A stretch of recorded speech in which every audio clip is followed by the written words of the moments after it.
Bear Creek for that reminder in the next session. So I'll turn it over to my co-chair and she'll walk us through the next part of our agenda. Miigwech Gimak.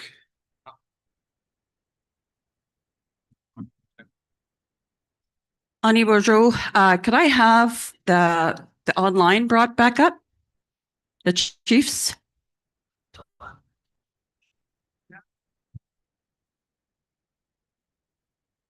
So that gentle reminder to come back in. Thank you, Bear Creek.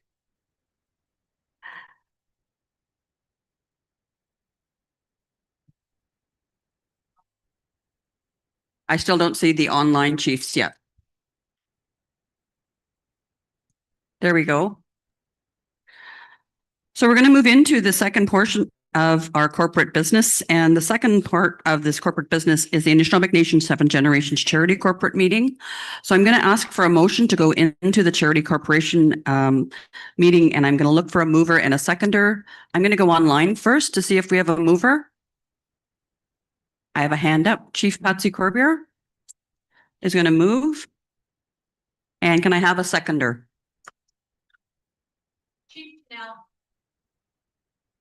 Chief Janelle from Anjuna.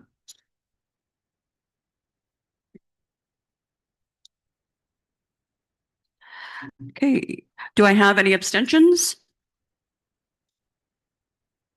Any opposition? Seeing none, we're carried. So we'll go into the second portion of the audited statement. So if I could have the auditor come back up. And he's not in the room. Can someone go find the auditor? He left the room.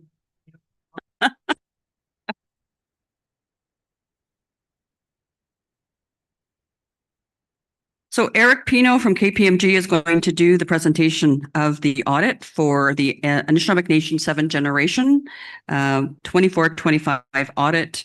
After that, we'll have a resolution. So I'll be calling for the resolution to be brought up once he has completed his presentation.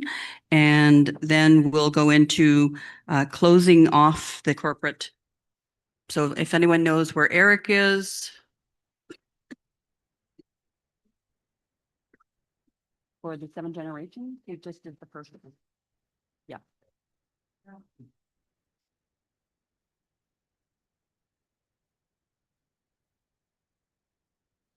I see my co-chair has gone to go and get him, so we'll wait for him to come on in. After we're done the audit for the KPMG for the Anishinabek Nation 7 Generations, we're going to have my main squeeze, Patrick Madabi, come and present the OFNLP. So we'll, I teased him about it and said I was going to introduce him that way. So he said, you better not. And I did. So I said, we're always so stoic and so serious up here. Let's remember, we have to have some fun.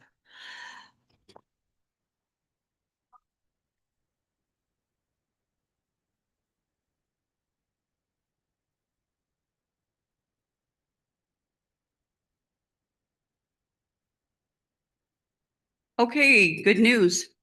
The auditor has left the building, so we're going to go and bring him back. But in the meantime, I'm going to ask my main squeeze, Patrick Madabi, to come up and do his presentation. He's going to do the presentation on the OFNLP. I'll let him. Hey, good news. The auditor has left the building. Yeah.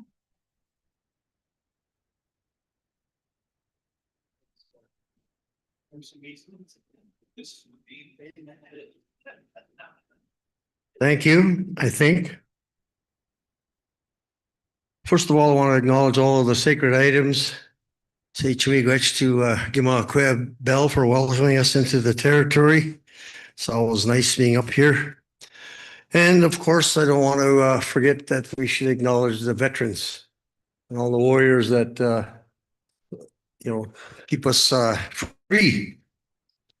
And just, I saw on Facebook, we just lost a warrior from this area Greg Agua from Botswana. I saw it on Facebook. One of his daughters posted that they had passed away on November 2nd. So that was a shocker. And for those of you that know this gentleman, he was a real warrior. He was behind the leadership all the time on protests and fought for their fishing rights and fought for their, the forestry issues they had. And so a big loss of another warrior in our communities. So I'm going to do 2 reports. I'm going to keep them very quick. First one is the Ontario First Nations Limited Partnership. And, at the General Assembly regarding new lottery schemes, we reported that we're in discussions with Ontario and OLG to resolve the new lottery schemes issue, to try to negotiate a settlement rather than to go into another long and expensive arbitration. So we've received an offer letter from Ontario, and we've given instructions to our legal team to begin to write the settlement agreement. And we still have some outstanding issues that need to be resolved, and our team will continue to meet with Ontario and OLG throughout the drafting process. And we're hopeful that we'll reach an agreement prior to the end of the fiscal year. And again, that'll bring added revenues to the First Nations. It's although we don't have the final agreement, I can safely report that those talks have gone well. And are putting forth a strong case. That there is no such thing as a new lottery scheme.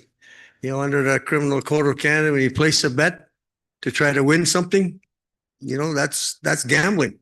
And whatever type of thing is, if a bingo game, if you modernize it and put it on an electronic version, it's still bingo.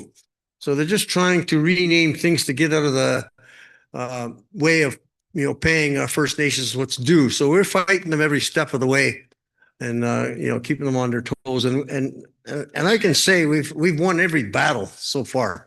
So on iGaming and betting games, the negotiations have not commenced at this time. And at the AGM, we reported that they've been put on hold until the new lottery schemes is complete.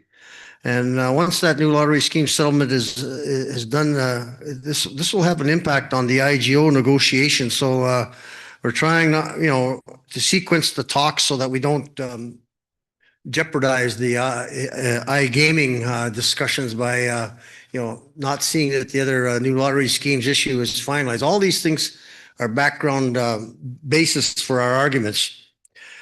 Audit compliance. Yeah, this was an issue addressed at the AGM, and I have to report it's been improved immensely, since that deadline was there from July 31st. And the OFNLP staff, administrative staff, I have to really, give them their kudos for contacting the communities. But we can't be lax on relaxing on this issue. We have to remind everyone to keep work with your finance department and the audit department to report, and submit these on a timely manner. I've said this before. We're going to be going into negotiations on renewal of the agreement pretty soon. And how do we go there with a strong argument when, at one point there was over 100 million sitting there in abeyance because the First Nations hadn't put their audits in, and the money was just sitting there dormant.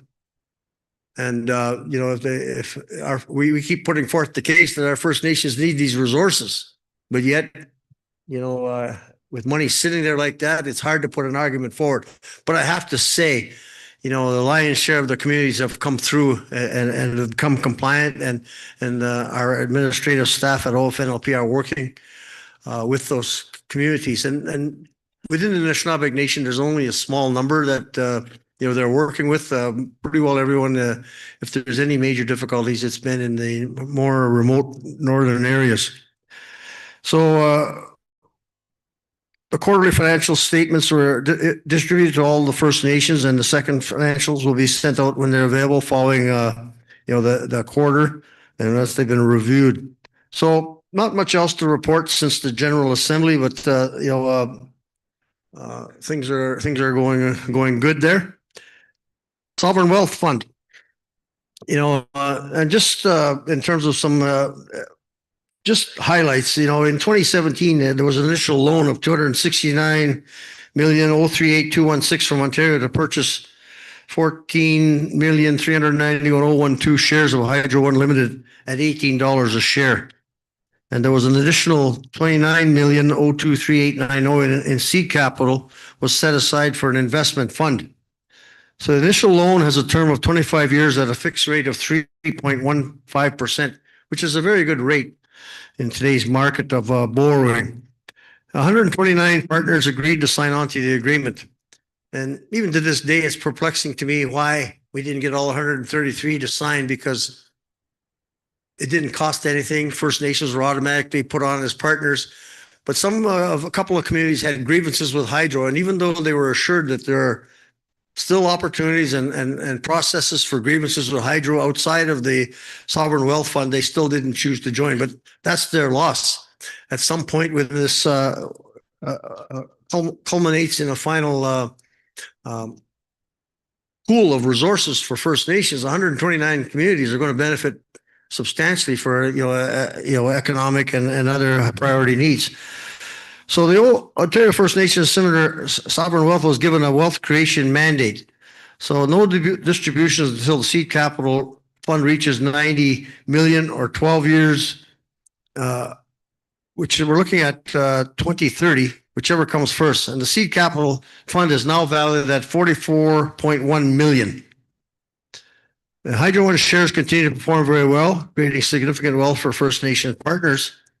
And last time I checked last week, they were just over $52, 52.4 a share. And they've fluctuated, they've even been higher than that at one point, and they came back down to 52.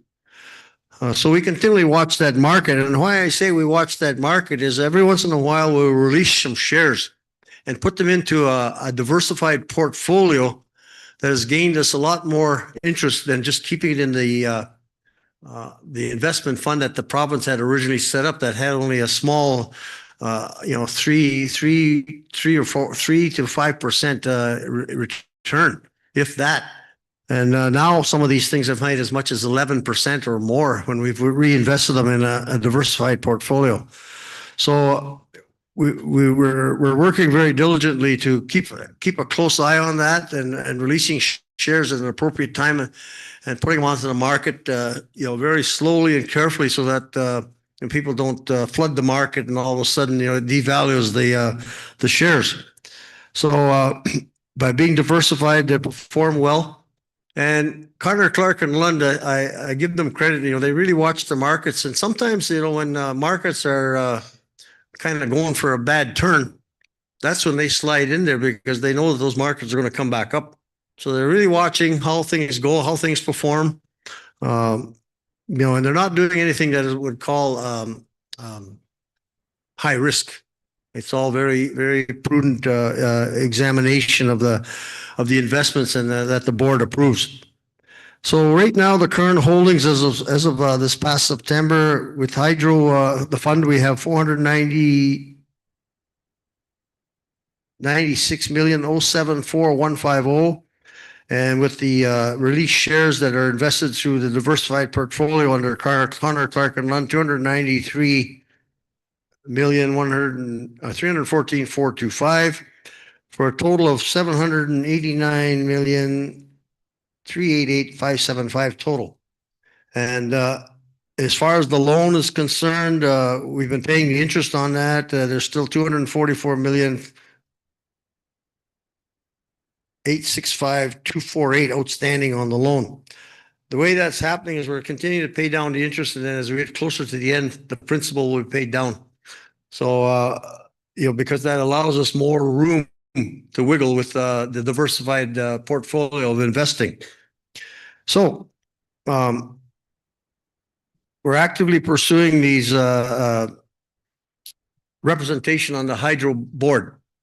This was always a contentious issue for the Sovereign Wealth Board. There was two, what I would call, representatives that have been designated by the Hydro and the province to sit on this board. One was a First Nation person from BC, and the other one was Sherry Brandt, that was appointed by the province. Unfortunately, they had no connection or accountability to the 129 First Nations, and weren't asking us or talking to us about what the priorities and concerns were for First Nations. So Sherry Brandt has subsequently resigned, So the province will be appointing a new board member, but the Sovereign Wealth Fund has been actively seeking a seat on there. And at some point, if you have anyone in your community or your First Nations that might be interested in sitting on a Hydro One seat, please let me know. There will be more criteria and information made available for that. I don't have it right on my fingertips here right now, but they'll be looking to actively put somebody on that board. And so that's what's going on right now. We're in discussions with Hydro about the criteria for how our board members should be put on there. And we think it's very important. Hydro is involved with a lot of expansion projects all over the place, and they don't really, have the lay of the land of what's going on in our communities. So we want representation on there to be able to, have feedback and be accountable, to our First Nations so that we can report at the general assemblies and at, these types of forums. So that's it for those two presentations. I don't know if you have any questions. Just again, a quick update. We just had the General Assembly several weeks ago. Okay, Chumigwech.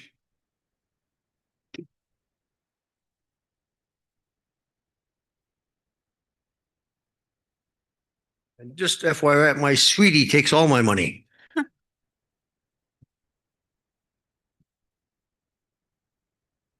That's what I call 50-50.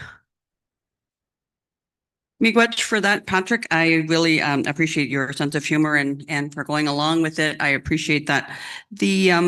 I've just been notified that when the auditor did their presentation, they presented on both. They didn't know that they had to go in for one and then go into the second one. So I was advised by our corporate body that they did present both. So I'm going to ask for the resolution for the second one to be brought up on Zoom, the second resolution.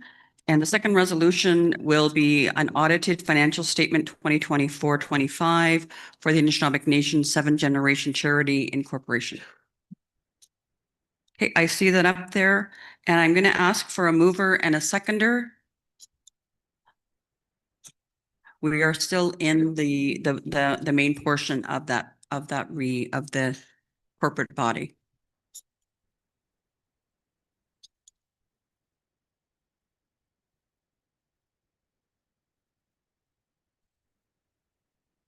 Chief? Kathy Stevens, Nipsing.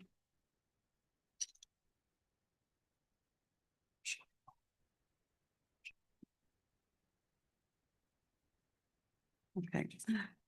So just for clarification, Mr. Restool has advised me that we're going to go back into the motion to open up the charity corporate portion. And I'm going to ask the mover, Chief Patsy Corbier, if she'd like to keep her name in to move. Yes, I do. Yeah. Did you hear me? So she got $25. I can only see the hand is this big. Oh, I got it. Hold on. Yes, I do. She says yes. The Yes. second is Chief Janelle from Amjanong. Are you prepared to? Okay, she's going to stay. I'm going to see if there's any abstentions or any opposition. Seeing none, this will be carried. So I'm going to go into the motion then to approve the resolution, for the Anishinabek Nation. And I have a mover, Chief Kathy. Do I have a seconder?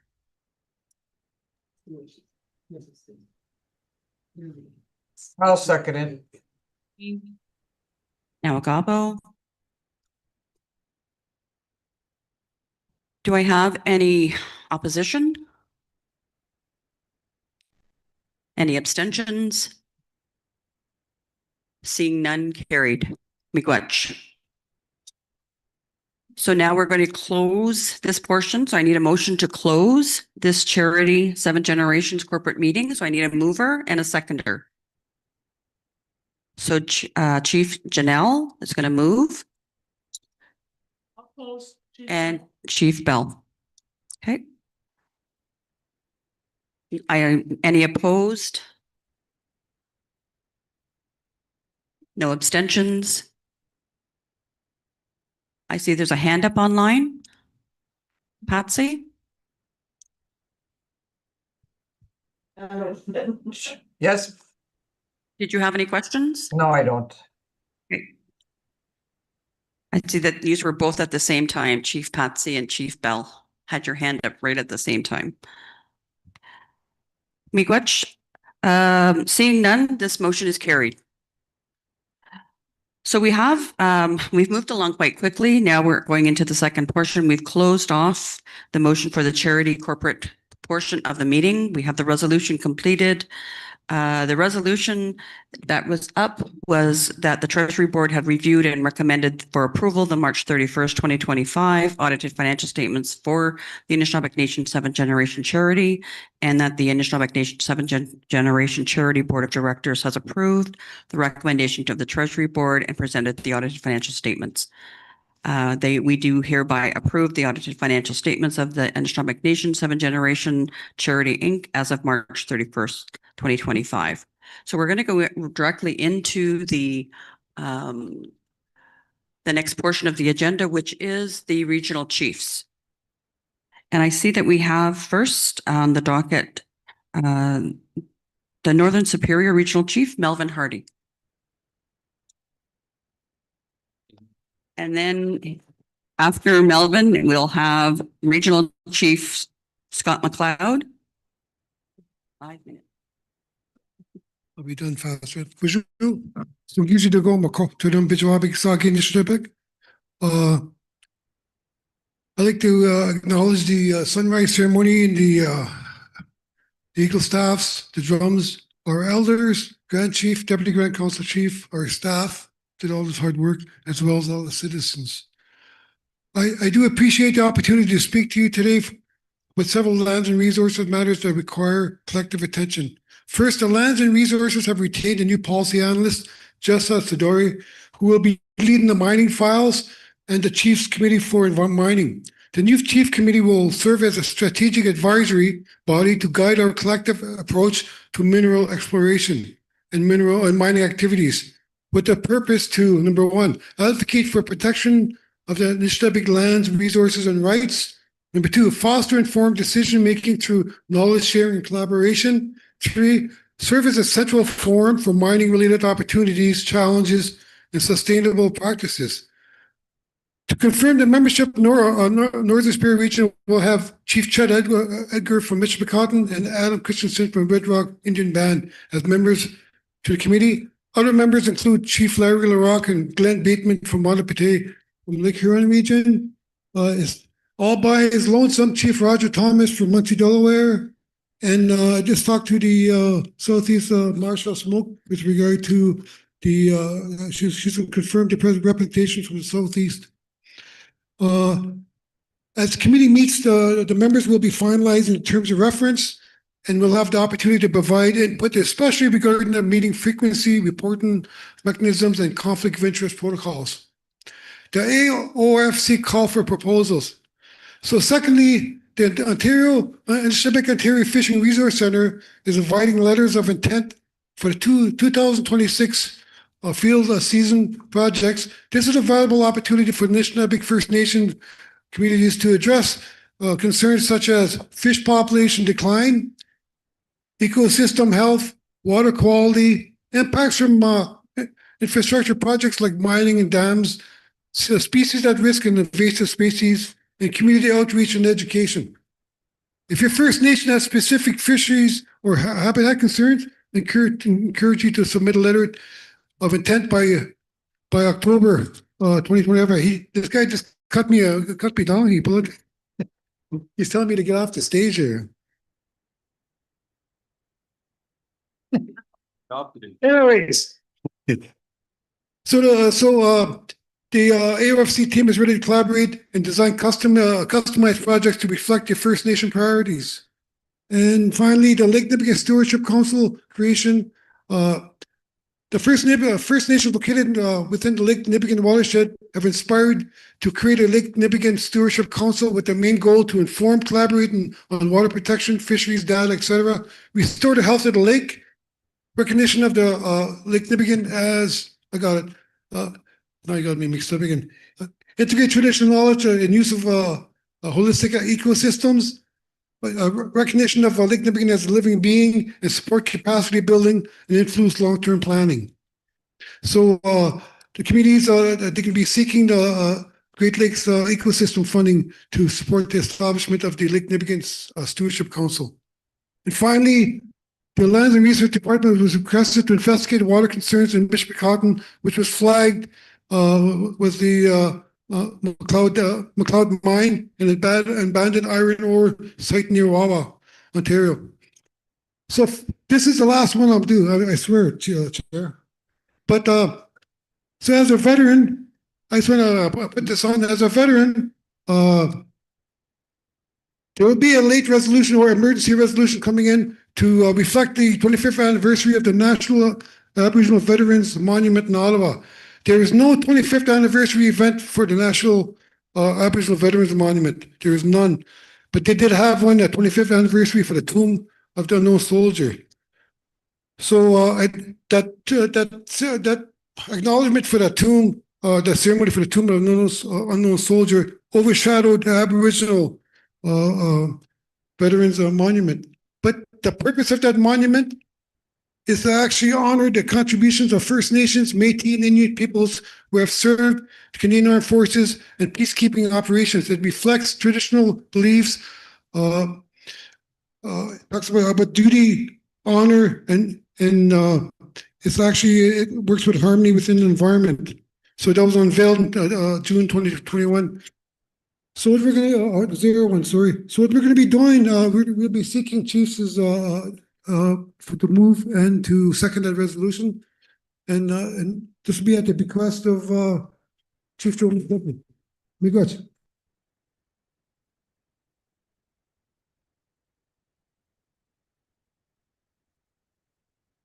Way to go. He's right on time. Okay, I'm going to welcome up the Lake Huron Regional Chief, Scott McLeod.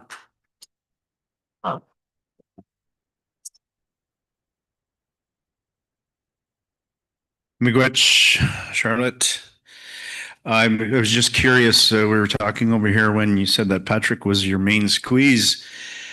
Got me thinking that were you inferring that you have other squeezes and he's your main one?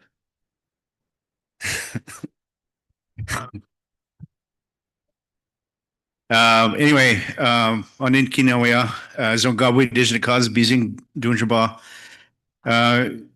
Good morning, everybody. It's a really pleasure to be here to address chiefs. I won't take up much of your time because I think this assembly is a time for us to listen to you rather than you to listen to us. I do want to say one thing before I started, and that's I had to slip out this morning because the UNECA conference is up at the Water Tower Inn, the Ontario Native Education Counseling Association, and Chief Mark McCoy had to attend something more urgent, so they had nobody to do the opening address. So I filled in for him at that function this morning, and they wanted me to tell you that tomorrow evening there's a round dance there that you're all welcome to at the Water Tower Inn up the hill there. So consider yourself invited. So I just want to highlight a couple of things that, we've been spending a lot of our time on working on your behalf, some of the higher level stuff. And that includes, of course, Bill 5 and C5 and strategizing around, a piece of legislation that is basically, the ink is dried and now we have to figure out how to deal with something that the way it's written kinds of excludes us from a process that we are by way of our treaty are supposed to be not only consulted but provide consent for those types of things to occur here. And so it creates a lot of problems for First Nation when we're trying to build capacity to deal with some of these issues, to be able to now deal to a more streamlined, fast process, accessing our resources. And we should never forget that these resources are ours to share and not theirs to take whatever they want. Also, the Métis claims in our territories, that's another big one that I've been constantly involved with. You know, we've had some successes with Bill C-53, bringing that to a halt. You know, but it's a constant battle that we're trying to get Ontario and the federal government to rescind and retract their recognition of Métis being in our territories, and that seems to be one of the hardest challenges that we face on that front. And I think it's a lot to do with the fact that you know, since the MNO has shown its presence in our territories, the Ontario and federal government have spent billions of dollars feeding into that organization. And for us to get them to say, to walk back their recognition is basically telling the Canadian and people of Ontario that they basically gave away billions of dollars to fraudulent organizations. So that's a tough one for them to own up to. But we're constantly working on pressuring them at that higher level to refute those claims in our territories. So one thing that I've come to realize in the last little while is, you know, if these people did exist in our territories, as Anishinaabe people, our history of our lands are recorded in our stories. They are not present in our stories. And that's because they weren't present in our territories. So we have to keep that in mind. One of the other things that's going to have some impact on this assembly coming up today is has to do with the Robinson-Huron Treaty's annuities claim. And you know, I don't think it's any secret that there's a lot of turmoil regarding the settlement fees and you know which way that's going to go now. And I just want to leave our leadership and our people in our communities with something that was told to me by a good friend of mine yesterday, and it really got me thinking to, you know, what does this all mean, and where are we heading with this whole nation building and trying to create a better life for our people. And he told me, he said, you know, when we were, before any settlements and before we made any headway with government, we were poor. We were poor, but we needed each other. And we supported each other. And we relied on each other. And now it seems as we move forward into the future and things are getting better, we're losing that sense of needing each other and supporting each other. And it's evident in our communities when we see all of the opposition and fighting and infighting about something that really at the end of the day doesn't matter. And that's money. You can't take it with you. You can love it, but it's not going to love you back. What's really important is in this room right here, and it's at home in our nations. And we can't let money blind us to that. Yes, there are things owed to us, and yes, there are things we can do with that money, but let's not let it tear us apart. Miigwech.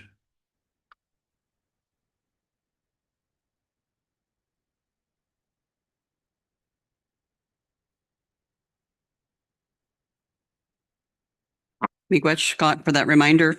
I'm going to ask for Regional Chiefs Marsha Smoke from Southeast to come up.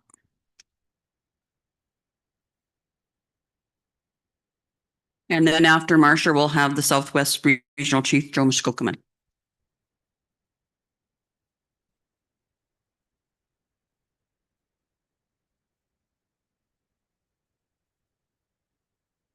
Ani Bosho, Kwe, Nigani Makwa Kwe Indishnakas, Makwan Dodam, Alder Vellandunjaba. Good morning, everyone. It's still morning. It's an honor to bring greetings and my regional update from the Southeast region. But first, I want to acknowledge the Getsit and the Eagle staffs, the veterans, Chief Bell, and her welcome this morning, the drums, the medicines that are with us. And I want to especially acknowledge our ancestors who are also with us today, and the chiefs, proxies, all those who are online, those who have joined us in these proceedings this week. Since our last gathering, there has been a lot of movement, especially in the areas of citizenship. We've had some progress in economic development, lands issues, social, health, all areas that I've had an opportunity to participate in to some extent. On citizenship, as the portfolio holder, I want to begin there. Over the past few months, and since the adoption of the Declaration on Anishinaabemowin at the Grand Council Assembly, communities have reached out for information and support as they determine what the next steps are in the work they are preparing to do at home. It is with great honor to witness our head Getsit Richard Sinaway this morning to conduct the ceremony to bring the Declaration of Anishinaabemowin, those who belong, into that sacred space this morning. And he taught me a new word this morning. I'm going to sit with him and learn how to say that, because to me it's very important as we learn those rightful terms as we acknowledge something this sacred. With the June resolution passed, staff have worked diligently with Commissioner Corbière-Lavelle to create a work plan that identifies internal and external strategies along with a communications plan. Issues before us include Bill S2 on enfranchisement, which is now before the Senate, the collaborative process on the second generation cutoff, and Section 10 voting thresholds. But more importantly, strategies to support First Nations who are at various stages in creating their citizenship laws on Anishinaabemowin, those who belong. In a decision of the Nicholas case in British Columbia on enfranchisement, Canada has been ordered by the court to bring the Indian Act in line with the Charter by April 2026. They introduced Bill S2 to satisfy this court case. During those Senate hearings, witnesses have insisted that Bill S2 be amended to include the second generation cutoff to address this issue once and for all. Other issues raised during those hearings include land, infrastructure, the additions to reserve process, and resourcing. On the matter of the second generation cutoff and the Section 10 voting thresholds, Canada continues to pursue their collaborative process with First Nations and other interested parties. They will be receiving reports on how the second generation cutoff should be addressed. As they are near the completion of this stage of the engagement, their next steps are to do a legal review of the positions received. Dave Shawana and his team on governance have successfully convinced Indigenous Services Canada to include 2 participants from the Anishinabek Nation on that legal review team. I have been very clear in my message as the work moves forward to come from a place of inclusion rather than exclusion. The teaching that I have carried throughout my lifetime remains clear.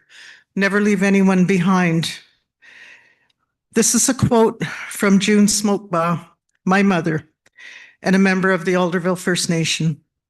She taught us that when we were very young children going to school. There will be a more complete report tomorrow morning when Edibin Dogsajig is addressed on the agenda.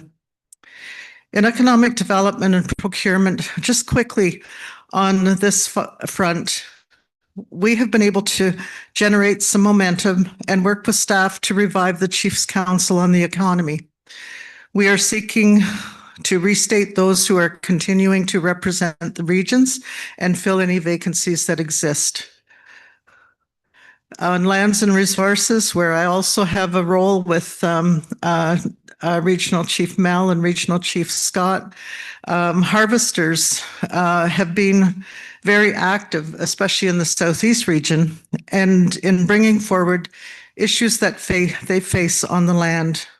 The 2 main issues are the relationship with the Ministry of Natural Resources, conservation officers, and others who self-identify as Métis from the Métis Nation of Ontario, Algonquins of Ontario, Mohawk, Mi'kmaq, and many others.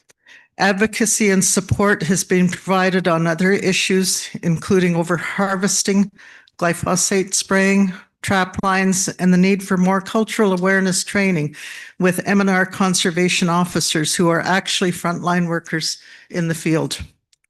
Our message to the province is simple. First Nations must lead the stewardship of our lands, waters, and wildlife.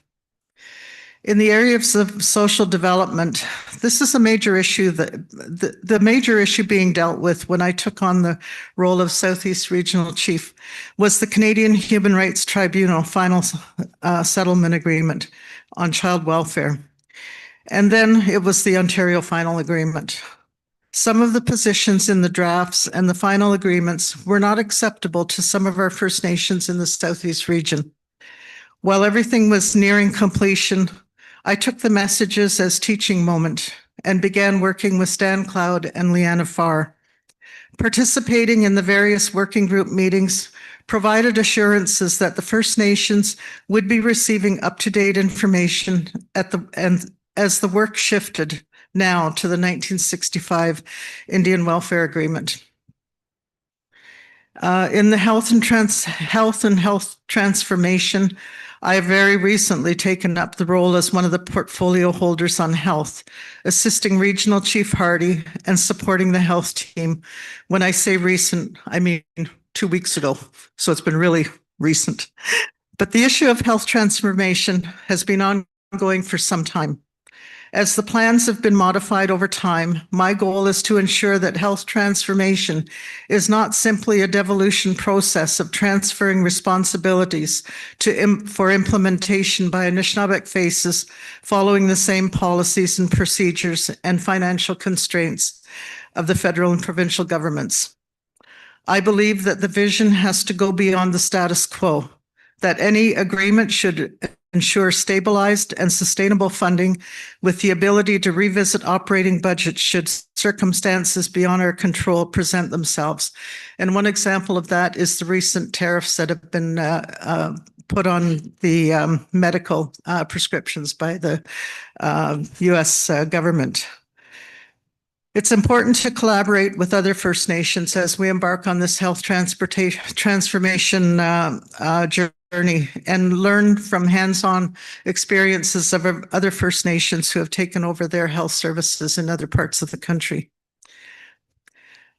As time permits on engagement and advocacy, I make an effort to participate in various workshops, conferences, and events. I have been grassroots my whole life, and I have always walked with the people, and sitting in those spaces with staff and community representatives, listening to their stories and messages is empowering. These are the everyday realities that remind me leadership isn't only about policy, it's about people. So in closing, I want to thank our Chiefs Council staff and community members across the Southeast region for your steady work. Our focus remains the same: inclusion, sovereignty, and cultural strength. We are carrying forward the work of our ancestors while preparing the ground for the next generation. Miigwech for your guidance, your voices, and your continued partnership as we move these priorities forward. And once again, we must never leave anyone behind. Miigwech.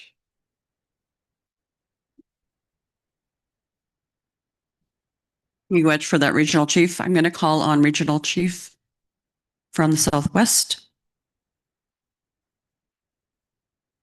Joe, let's go. Come on.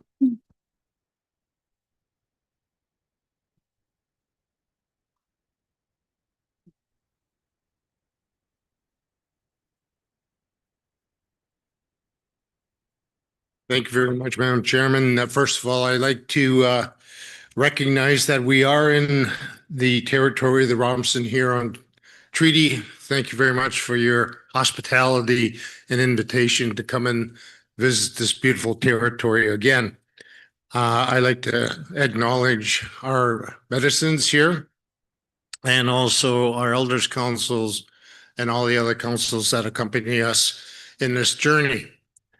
So this has been a very busy time for a number of us, for all of us, quite truthfully, with the geopolitical turmoil that has been created within the South over the last year, the amount of economic uncertainty that we face, not only throughout the global economy, but certainly within the Ontario economy, the advent of new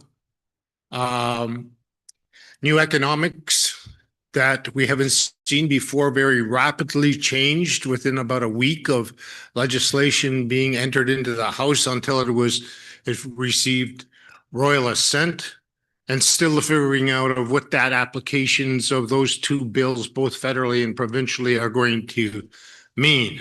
And to take up from my colleague Scott on his opening is that the ink is dried, and now is what is the opportunities that are going to be available to us. And I would like to start out by saying that we face a number of challenges, both new and old. The new ones, of course, is these legislations and how they're going to roll out. And some of the old challenges that we continue to face are the ones that have been nagging us for decades in terms of land claim settlements, in terms of additions to reserves, and how do we expand our own economic base when in fact Canada can put forward legislation that would change the landscape within 1 week, and at the same time we've been languishing for decades trying to get small pieces of land back into our inventory and back into our development. And so we all face challenges in terms of infrastructure and the development of infrastructure within our own communities, not only above ground or below ground, but also above ground in terms of housing and in terms of other kinds of services. We from the Southwest come from the fastest growing region outside of the GTA in Canada. The population within our region, within our territory, is exploding. And now, just recently, the government of Ontario, and this is going to affect all of us. This just doesn't affect us from the Southwest. It's going to affect all of us. That the government of Ontario, very quietly under the radar, has given instructions to the municipalities that they have to readjust their municipal expansion formulas. And through those municipal expansion formulas, and I think very much right here within the territory that we currently stand, that the municipalities are looking at What will be our plans for the next 25 years? How much is our region going to grow? How much is our municipality going to grow? And how much more land are we going to require within that 25-year space? Within the city of London alone, it is actually only 7 kilometers to the north of me. They're going to require close to 6,000 hectares within the next 25 years. That is twice the size of my community. And think about it. When that expansion takes place, it takes place on the backs of our treaty. We lose our treaty. The third party interest. Very quietly, this is happening right across Ontario. And so I caution my brothers and sisters here, be aware what's going on in your backyard. Because you're not only losing land to third-party interest within industry and mining and forestry, you're going to be losing land to cities. And I would like to suggest to you that maybe in the future we should be talking about if there is going to be urban expansion, that a certain percentage be held off in order to embody our rights, so that 5% or 10% of that expansion be turned into ATR land in the name of your First Nation, so that we can accommodate our brothers and sisters that were forced out of our communities because of the lack of infrastructure that we've all feel and are now forced to live in urban communities. We need to make room for them. I want to talk about not only urban expansion, but also economic expansion. The economic expansion that we're seeing across Canada, the revitalization of First Nation involvement in industries is unprecedented. And we are not prepared for it. I would suggest to you that through this economic expansion, and I would encourage you, that our First Nations go out and build the kind of relationships not only within municipalities, and we spoke yesterday within our leadership council about building a relationship with the AMO, or the Association of Municipalities of Ontario, and begin to educate from our perspective what our treaty and Aboriginal rights are, so that we can build relationships with them. They want to know who we are. Let's not be afraid to engage with them in a very positive and constructive way. Let's not be afraid to engage with the universities that occupy our territory and create memorandums of understanding. I created a memorandum of understanding just this past summer with the University of Guelph. We are now expanding that relationship and having discussions about free tuition for our students within that institution. That's reconciliation in my view. Giving our future the chance that they took from us from the past. Build the future and the opportunities for the generations yet to come. It's not only about making money, it's about creating the relationship that money can build for you. And creating intergenerational wealth, not necessarily in terms of Jonia, but in terms of intelligence. Preparing our communities and our future for the next 20 to 25 years. They're planning it. Why shouldn't we? Miigwech.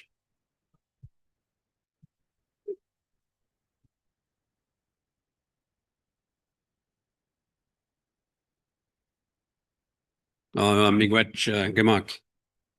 So we've heard arguably profound comments from the regional chiefs and the issues that they deal with day in and day out on your behalf. And they should be applauded for their efforts and their continued guidance and always turning to spirit and your guidance for the next steps. I just want to acknowledge those all those comments, as difficult as they are, but they're always looking for outcomes and always trying to co-create a better way forward and trying to move forward in a complex system. Just a couple of things I want to do is I want to acknowledge our online chiefs and proxies. I know we've missed them from time to time, and it hasn't been deliberate on our part. So I take some responsibility for not making sure that we acknowledge our online chiefs and proxies. For various reasons, they're not unable to make these meetings, and we know that time is limited. So a good acknowledgement to them. Emergency resolution. There's Mel Hardy's going to bring forward an emergency resolution. So we've heard that comment. So that's something to look forward to. There's a round dance. So we're all invited. So you've all been personally invited to the round dance tomorrow night. So put on your dancing shoes and let's get up there and have a nice time. Was that tonight? Oh, it's tonight. Tonight there's a talk, right? So I wanted to talk. There's treaty talk tonight with Clayton King, and it's right here at 6 o'clock. So if you have nothing else to do and you want to join us, please come out and listen to that talk. Lastly, our vendors need our visits. So we're creating our own economy, and there are people. So if you get a chance, make a visit and spend some Jonia. So I'll now turn this over to Donna Dubosky to talk about the spirit plate and the Thanksgiving for your meal. And with the support of the assembly, we're a little bit over time. I suggest that we come back at 1:20. Is that okay? It gives you a full hour to have lunch, make some phone calls, do some things that you have to do. And we can reconvene at 1:20 for the economic development and Wabajish Dodem. Does that sound fair? Or do you want to meet right at 1 o'clock? 1:20? Yeah. Okay, good. We see some nods. Miigwech. Okay, I'll turn it over to Donna.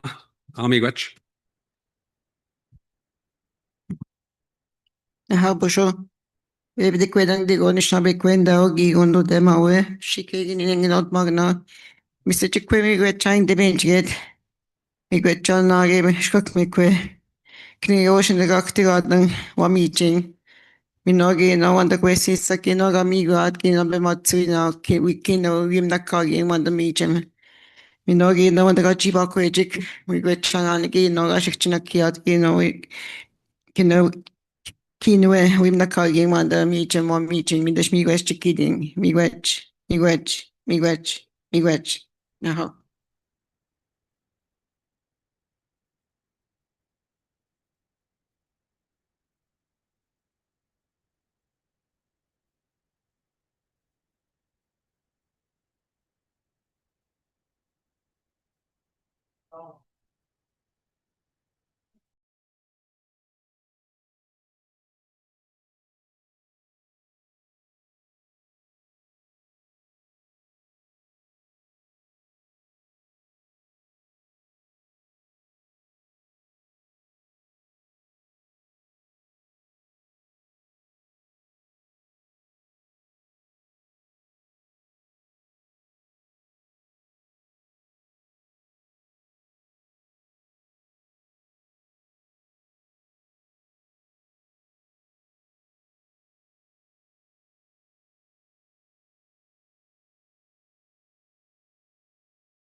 for the morning. Just before we get into the economic development and under the Wabajishi Dodem, I just wanted to summarize what we heard this morning. Do Kiwin, so how we started this morning on the end. We had some opening and welcoming remarks from the executive director and the ceremony, not the ceremonies, but Manadu Kiwin Nongo. The introduction of the co-chairs, myself being one of them, and of course Charlotte Commanda, who's been guiding you all morning. We adopted the agenda.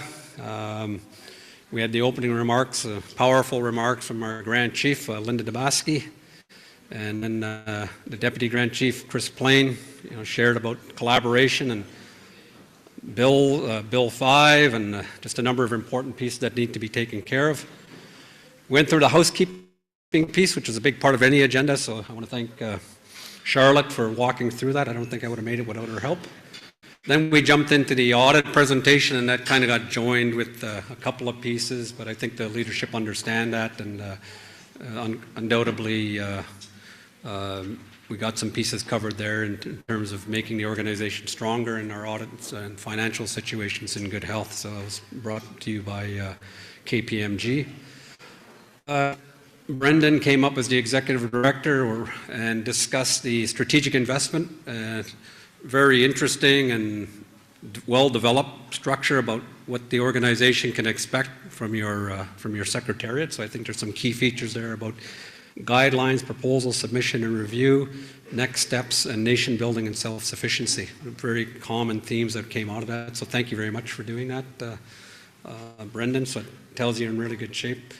Then we had former Grand Chief Madabi talk about the ONFLP, the number of pieces that are going on about avoiding litigation and arbitration and settlement, the new lottery schemes that are going on, the iGaming negotiations, and that they remain on top of these things, and I think we can count on Grand Chief Madabi to be doing just that for us. He's been doing that all his life.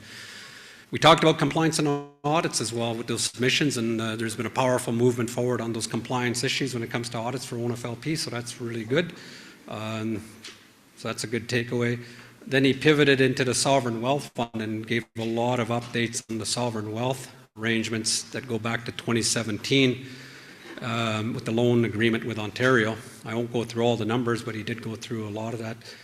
In terms of the numbers for you. Then the one additional piece about trying to find an appointment for a First Nation representative to sit on the Ontario Hydro Board. If anybody's interested in that nomination, please follow up with former Grand Chief Madabi. We went back and had to redo some of the charity and corporate business, and we appreciate the support of the Assembly. And we ended up closing in with the regional chiefs with their report, Northern Superior, with Chief Mel Hardy, lands and resourcing, mining, fisheries, like Nipigon Stewardship Council, the anniversary of the National Aboriginal Veterans Monument and emergency resolution. Chief Scott McLeod talked about Bill C5, Bill C53, the retraction and recognition of fraudulent Métis claims, the Robinson-Huron Treaty Settlement, and delivered a strong message that money should not divide us. So that was important. Chief Marcia really went into the citizenship and identity laws, and Ben Bogzajig, discussion about the use of our ways of doing things, advocacy that's needed on Bill C2 on enfranchisement, work on the Economic Development Council and First Nation land stewardship. She really mentioned a lot of work on the stable and sustainable funding. So that's a common theme that you're hearing, and I don't think that's a surprise to anybody in this room on the efforts that are being made right from the top, right through the organization. Southwest, really interesting conversation from Grand Chief Joe Muskokaman on the municipal land expansion and just delivering that message of just sobering on that about what's coming in the future, urging the chiefs to monitor your local planning processes, proposed percentages, some ideas, right? So what would the outcomes look like if we had a chance to be in part of those things? So he did talk about that. He talked about building relationships with municipalities and universities, and probably that's the beginning of the discussion and not ending. So talked about the University of Guelph and then the tuition discussion, stressed that planning for long-term economic development and educational opportunities as one of the issues to deal with intergenerational wealth and resilience, and also reconciliation. And that pretty much closed it off. We had a nice invocation about our lunch, and that's an important to close off that way. So that was your morning. So we'll now transition into the afternoon session.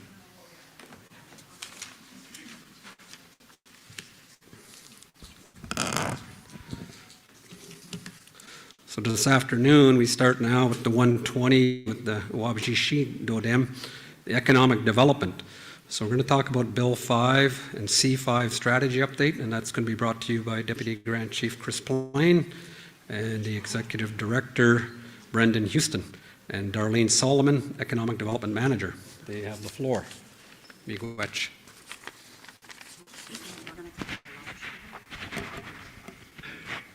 We will be cutting the live stream on Bill 5.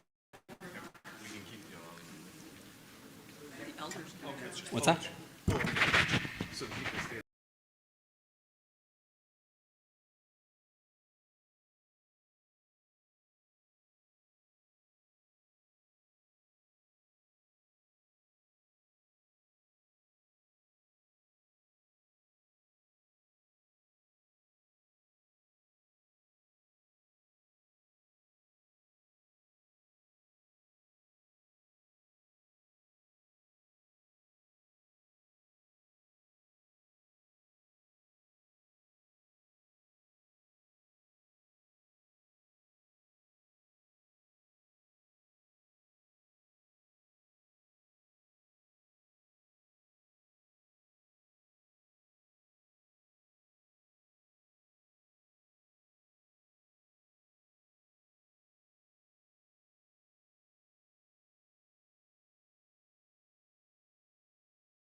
thank you to the drum for that beautiful song and bringing us back into our meeting.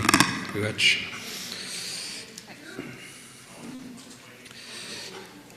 before we go into the Chief's Circle, we want to just pivot to the Mang Dodem and talk a little bit about infrastructure, infrastructure update on the asset management, and the Chiefs of Ontario update on the off-reserve housing.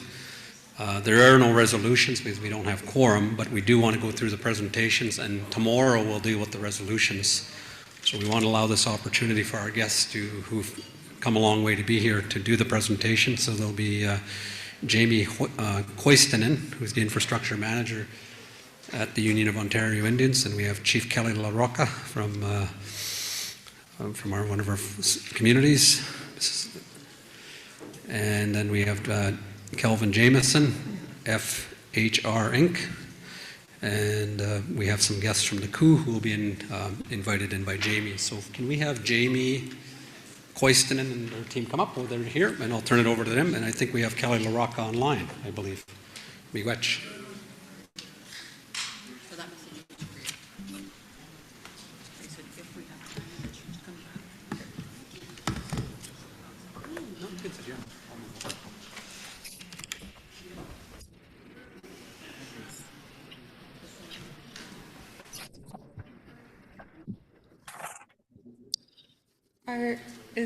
Are you able to pull up our, okay.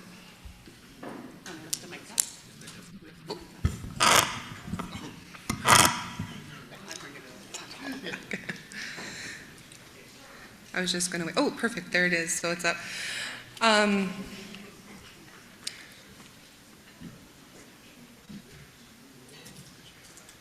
Sorry.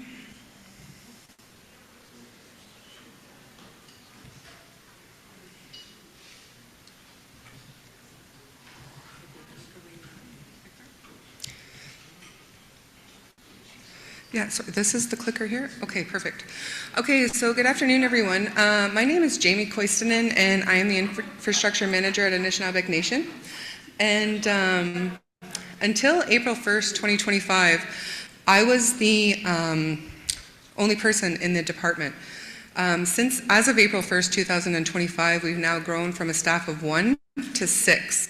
We have secured the funding for emergency management, as well as AFFES under the M&R Fire, and social emergency. We are working now to gear up on the infrastructure side, and following that, we do have a presentation from COO to talk about some of the off-reserve housing opportunities.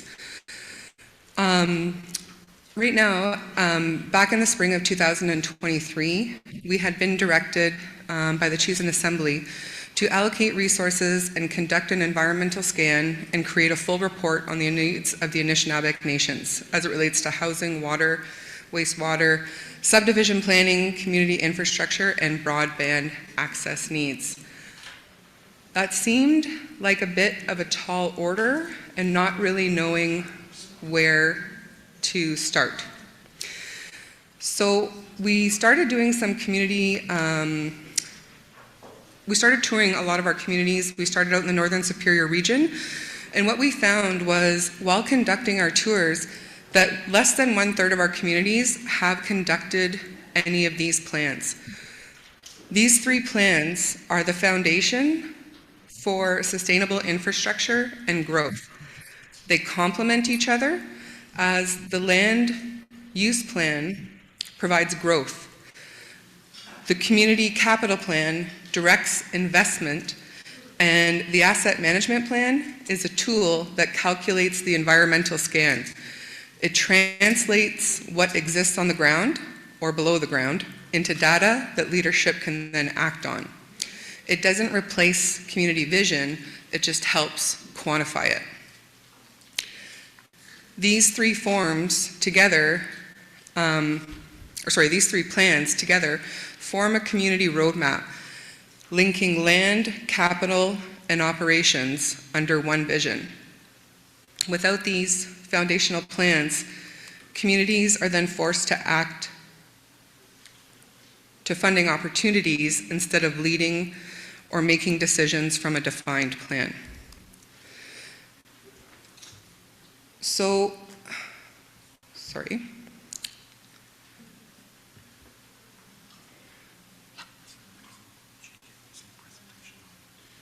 Sorry, there's some that say they can't see the presentation online. Okay, you're working on it? Okay.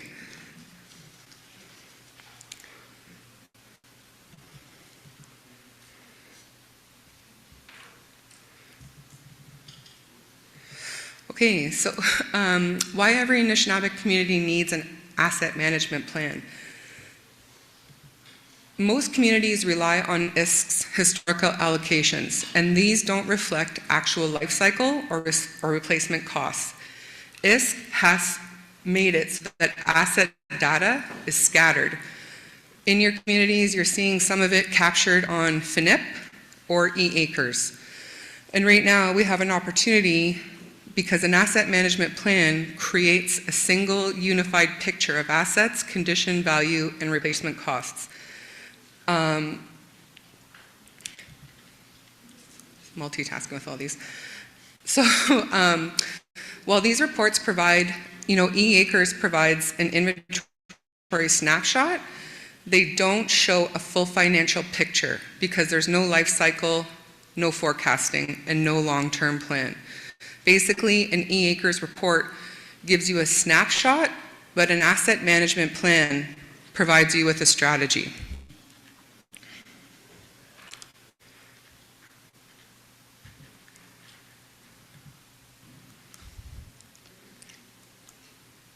So at this time, we've asked if Chief Kelly LaRocca from Mississaugas of Scugog Island First Nation, as well as Kelvin Jameson from FHR, which is Fairness, Honesty, and Responsibility, Inc.,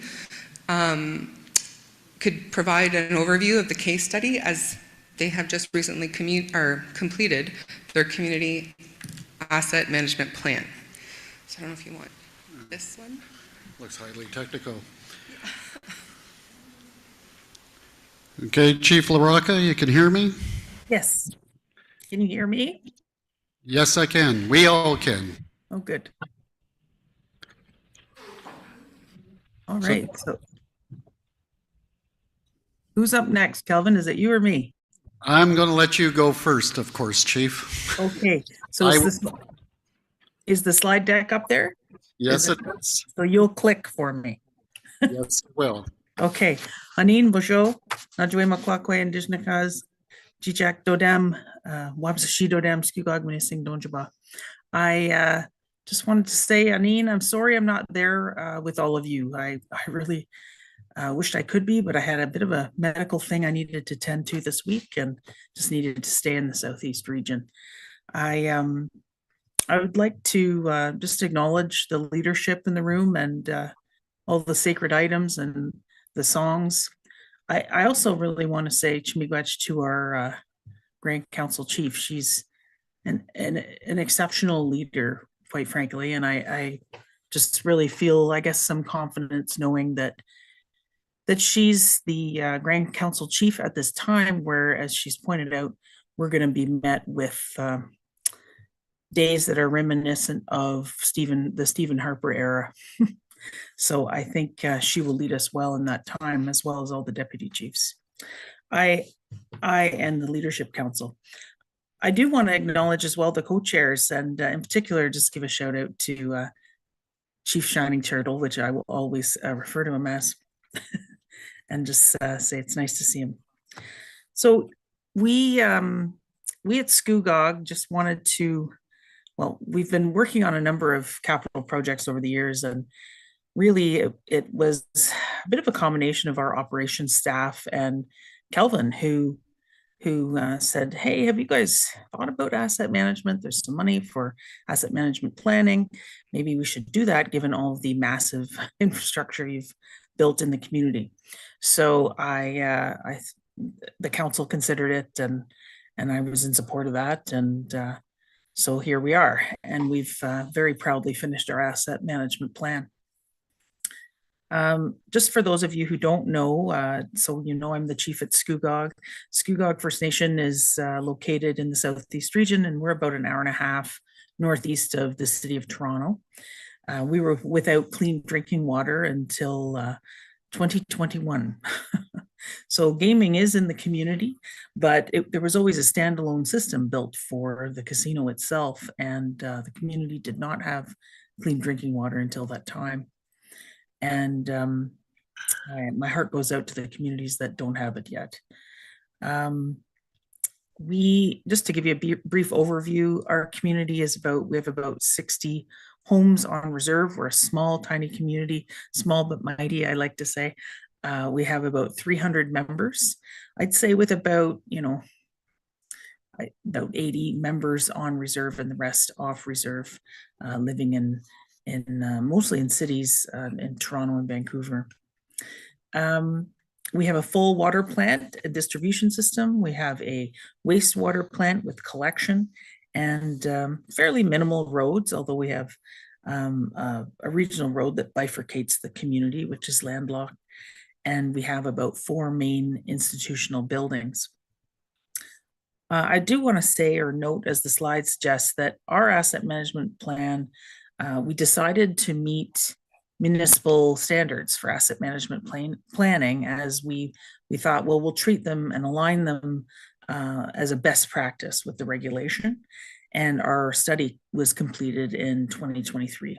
So we'll go to the next slide. This slide basically shows, you can see from the pie chart here that what the current replacement costs are for MSI Fenton or Mississaugas of Scugog Island First Nations infrastructure assets, which are basically, around $80 million approximately. So that $80 million figure represents if everything had to be replaced all at once, which is obviously a big number.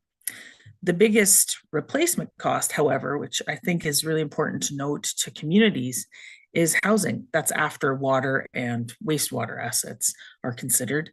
And the housing cost is 18.5 replacement.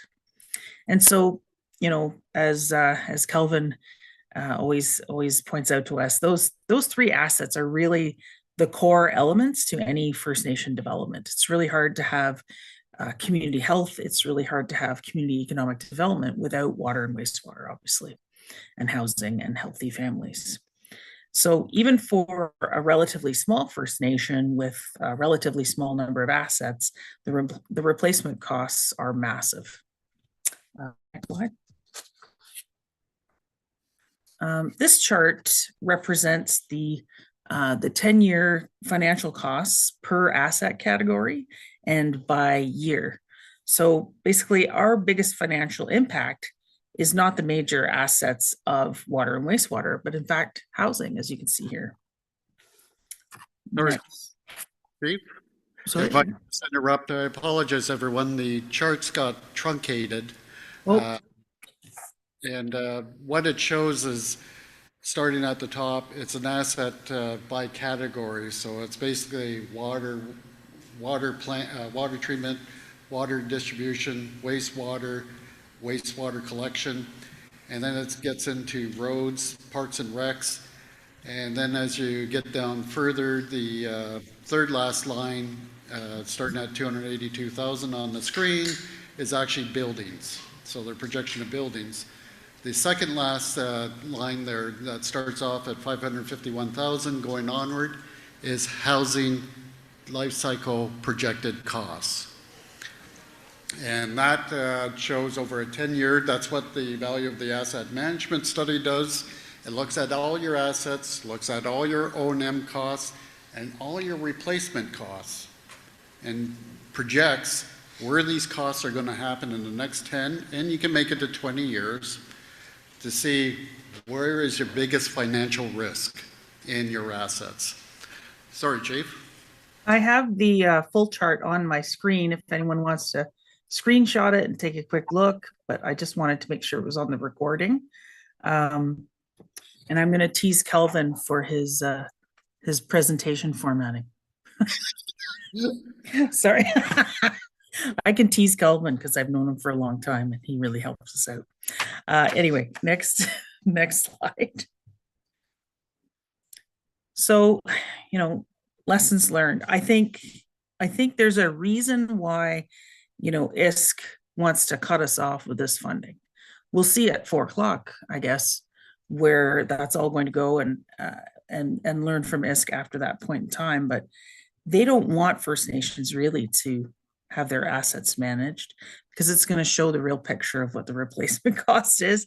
And we'll be able to call on them very, very succinctly, very poignantly as to what it's going to cost in the future. That's my bit of a paranoid thought, but I believe that's the case. It's going to cost them more.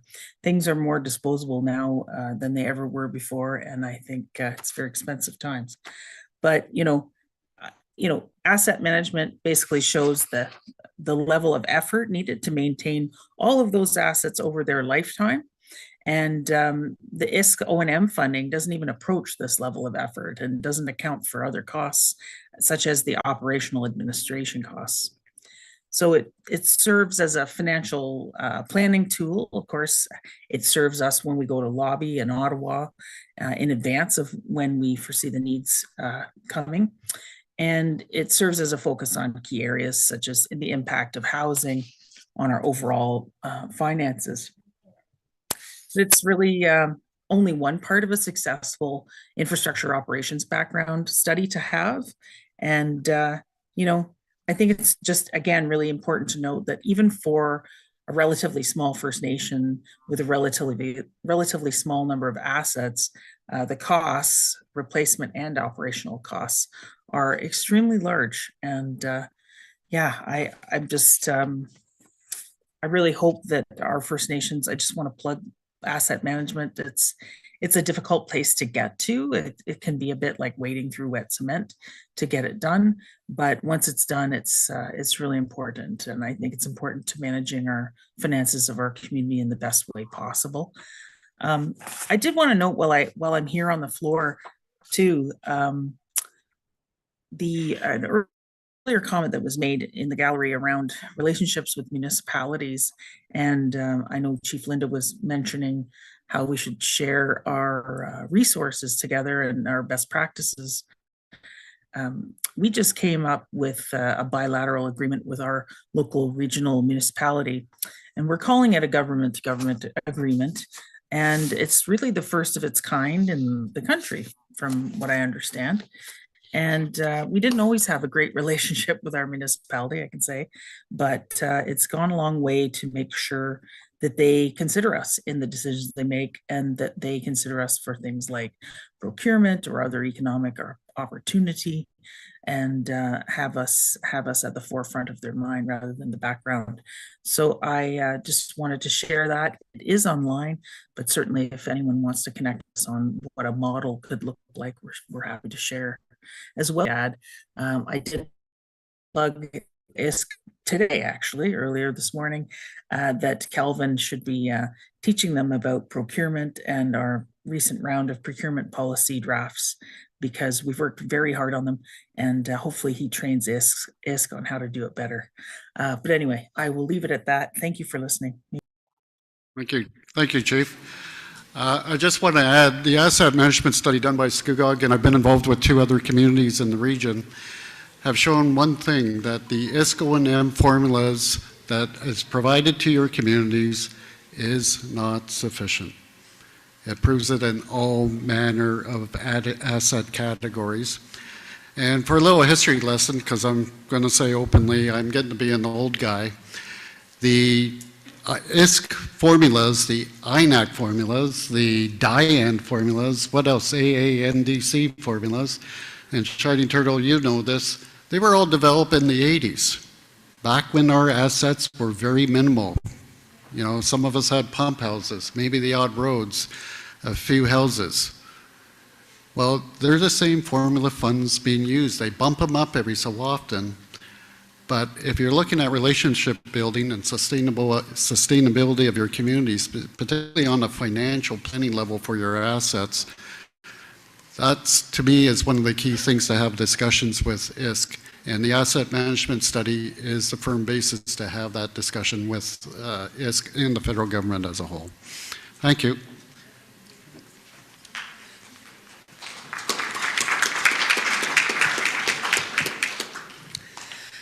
Thank you both for that presentation. And, just to kind of stress or recap, an asset management plan, it's not just a technical document, it's a decision-making tool for leadership. And using this example, it was to point out the gaps in the E-Acres report versus what is needed in the next 10 years. And in this case, that was nearing $80 million. And that's to maintain the assets. That's not introducing new assets at this point. So just to reiterate that an asset management plan tells the whole story, the condition, the cost, and the consequence of doing nothing. Sorry, I don't know if the presentation left the screen, left the room, or left, but I don't know if we're able to pull that back up. Yeah, it's definitely, the funding's being pulled. No, just kidding. I don't know what's happening. Okay, sorry.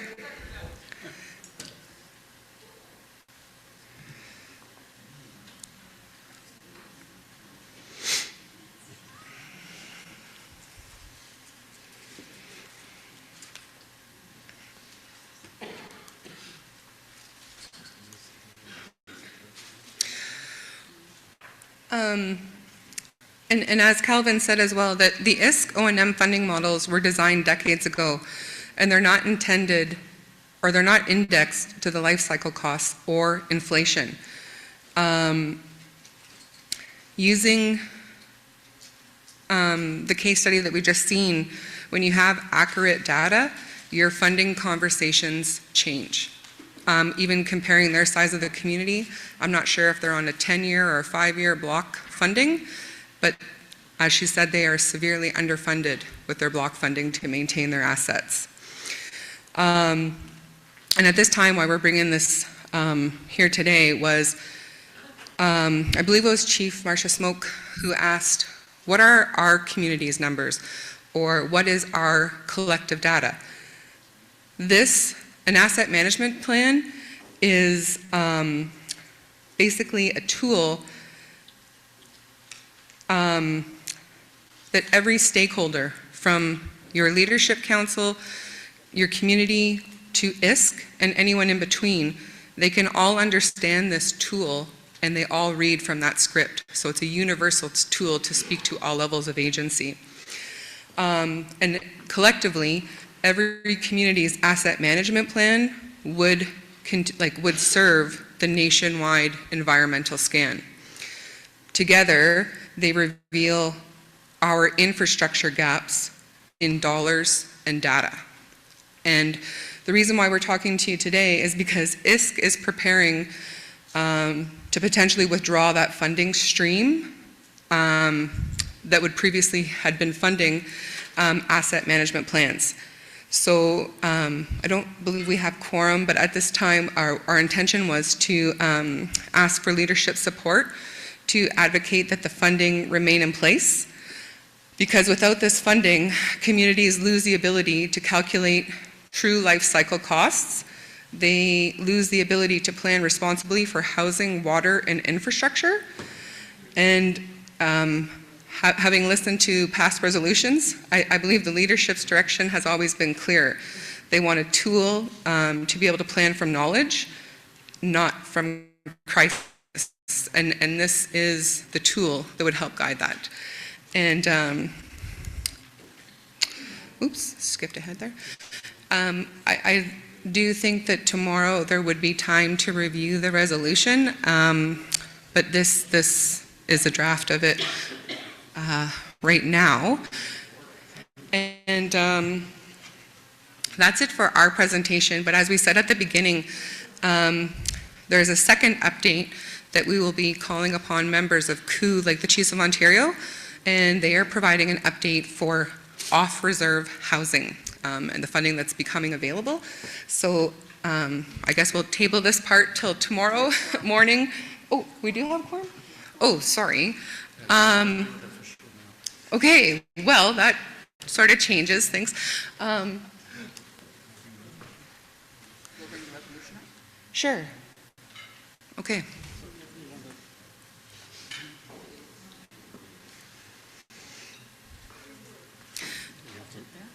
And this is the resolution here. I just split it between two slides so that those on screen would be able to read it as well. But I could end my sharing if the resolution table, or end my share? Okay. Sorry, we just need a moment to pull up the resolution, so if I can, and perfect.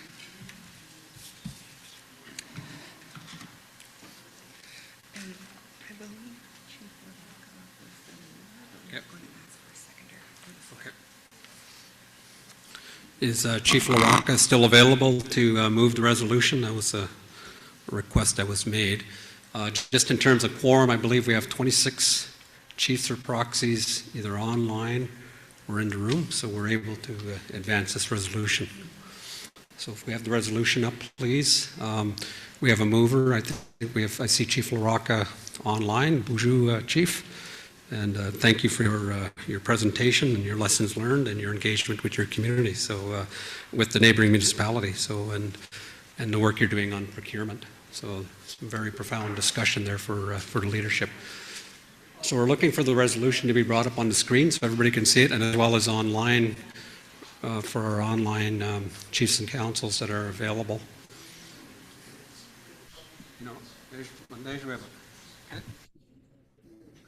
My screen, I'm able to move my screen with my fingers. This one's, oh, you got yours, okay. Ever small writing. There's your way, Buck. Okay, so. Oh, they're, yeah. Okay. Right here? Okay, here we go. So this is at the, let it be said, the Anishinabek Nation acknowledges the long-standing need to improve housing and infrastructure conditions across its member First Nations. The ongoing misalignment of federal programs continues to contribute to unsafe, unsuitable, and unsustainable delivery approaches to meet community housing needs. 2, as the Anishinabek Nation continues to secure dedicated funding from Indigenous Services Canada, ISC, and other relevant funding and provincial partners, and other potential funding sources to support the development of the infrastructure working group, efforts to access dedicated funds for the Anishinabek Nation Infrastructure Working Group, ANIWG in brackets, has been limited to date. The Building Canada Homes projects focuses to build and finance an effort to double housing construction, restore affordable housing to reduce homelessness across Canada. Unless all Anishinabek Nation member communities are to collectively build and finance 300 housing units, access to this program may be limited to addressing community housing needs and, is there further? Okay. 4, with the anticipated 2025 federal funding reductions to First Nation community housing and infrastructure programs, continued access to the ISC asset management program will be a crucial planning tool for on-reserve developments. This is the second part here. Now we have a second part. Oh, okay, there. Now let it be acted on.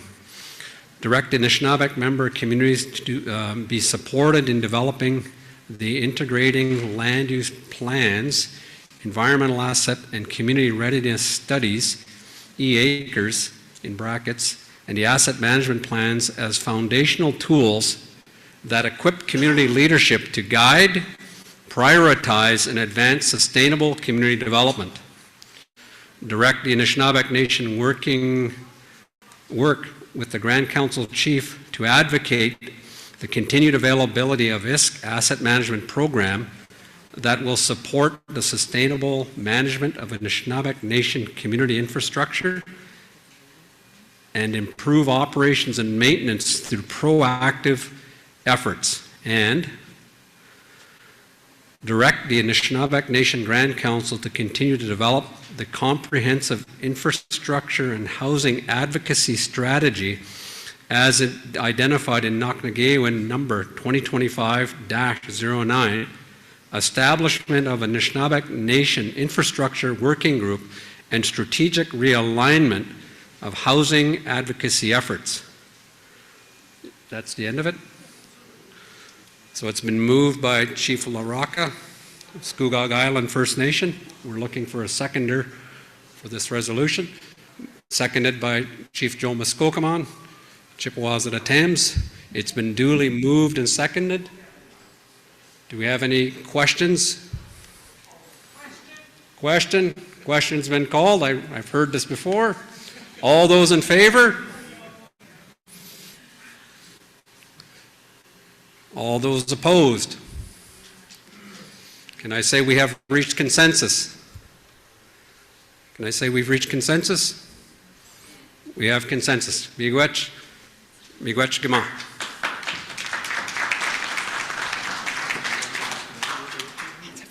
Okay, yeah. Yeah, Miigwech for that support. At this time, I would like to ask Sam Abitabi, who is from Chiefs of Ontario. I believe he is being joined by Chris Hoyos online, and they're here to give us an update on the off-reserve housing. So Sam, oh, there we go, Sam. Take this away. This one's mine, yeah. And sorry, if engaged, there's a second PowerPoint. Okay, perfect. Pardon? This is the right one? Your PowerPoint? Yes. And then just back and forth here. Okay, perfect. Awesome. Okay. You can't see it online? They're not able to see this online? Okay, Miigwech, thank you.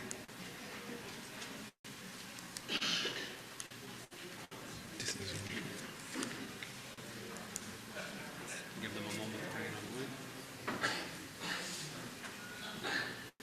Thumbs up.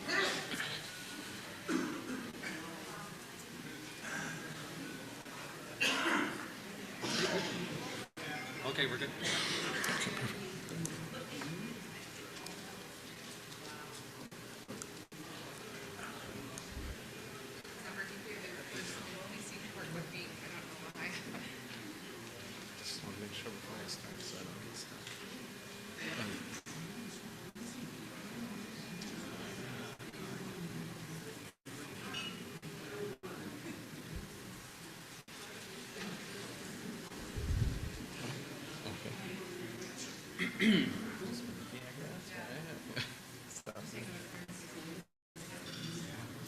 I'll try my best.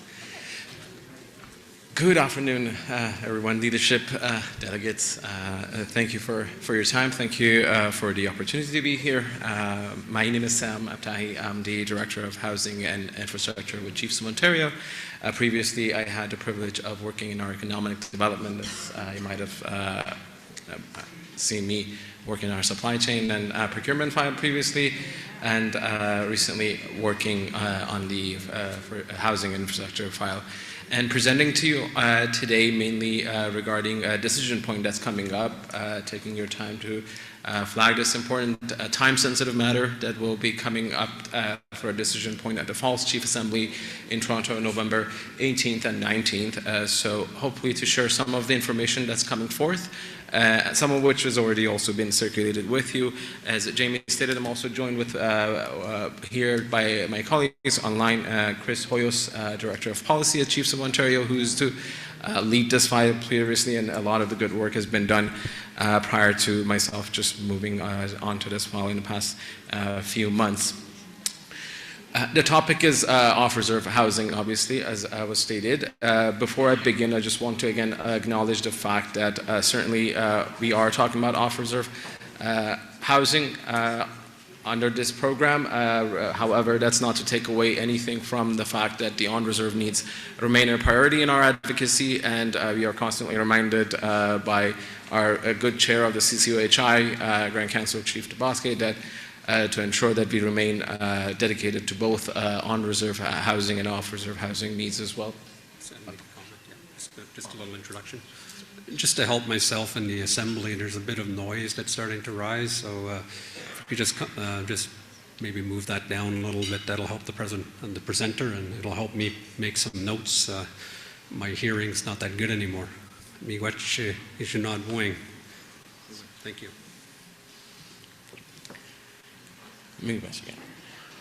With that said, again, the emphasis is that both certainly remain pertinent to our advocacy efforts as well. And regarding the background to this file, this has been in development for just about 2 years now, so I do apologize if some of it sounds repetitive from the past, but it has come to the culmination of what is being presented here today. And just some of the stats that have led to the urban, rural, and northern housing strategy being developed through the background. PBO, for example, the Parliamentary Budget Officer, puts the number of households off reserve, Indigenous households off reserve, just about under 700,000. And out of that 700,000 households, that's not individuals, households, just about 128,000, which is approximately 18 to 20% of that are in the core housing need. Off reserve again, and that would pretty much put them in three factors of affordability and not being there, meaning 30% or more of incomes of those households goes to their shelter needs. In terms of suitability, again, those 20% of the population living off reserve don't have suitable housing, meaning that there is more than 2 adults, for example, living in 1 bedroom.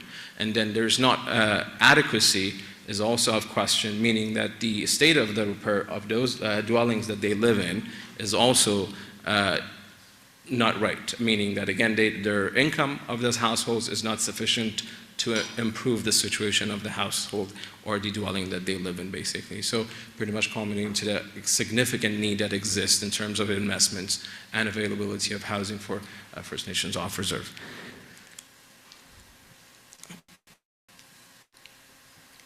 A quick background again, in 2023, as a result of a lot of advocacy that's actually taken place nationally and provincially, the Urban, Rural, and Northern Housing Strategy was developed. Indigenous Services Canada with CMHC partnered up and carried out a round of engagements between 23 and 24 to consult on how to develop this strategy. Ultimately, it culminated in an announcement of the strategy itself, the Urban, Rural, and Northern Housing Strategy, strictly focusing on off-reserve as well. And CMHC also approached Chiefs of Ontario to coordinate these engagements, of course, and ultimately that took place. Chiefs of Ontario hosted engagement sessions across the board, and through those engagements also retained, we also retained the consultant in ICE, as you may have heard the name as well, to gather options in consideration of this strategy. All chiefs in assembly back in 23 also provided the mandate to conduct this research and provide the options for under the EARN strategy to the chiefs' consideration, which resulted in a feasibility study and the engagements being presented to the chiefs back last year in 2024 at the Falls Chief Assembly. And the certain options were provided, and the feasibility confirmed a lot of the gaps that we had already known to more detail as well. One of the major issues was that the existing organizations in the space are all pan-Indigenous. One of the main ones being pretty much Métis controlled in Ontario as well, that provide the services as well. And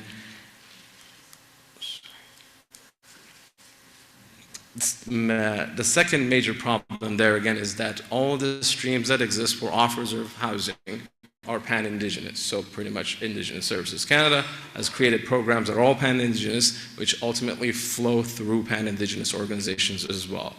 And that creates a problem in terms of accountability, in terms of keeping in check how disbursement is pan as well. And ultimately, as I said, again, some of these actually flow through Métis-led organizations in Ontario.